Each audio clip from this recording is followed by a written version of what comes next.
গরুর গোস্ত সারা দিন খালি গরুর গোস্ত। এখন আর গরুর গোস্ত খাইতেই মোল্লায় না। ইয়ে জমিদারের জিয়া আইছে, ওনারা কালে গরুর গোস্ত খাইতেই মোল্লায় না। ওই ফির দেখ নেলায় নেলায় গরুর গোস্ত খাওয়াইতাও আমাদের সরে গেছো স্যারাইয়া।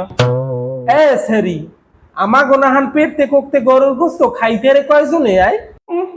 সারা বছর তো বয়লার মুরহার উপরে ওড়ো নাই, এখন কোরবানির গোস্ত পাইয়া সারা দিন খালি রান্ধে। স্যারি ও গোস্ত গুলো খাইয়ে শেষ করা লাগবে না। কোরবানির গোস্তে ফ্রিজ ভরা আমার, প্রত্যেক দিন রান্নু প্রত্যেক দিন খাবি।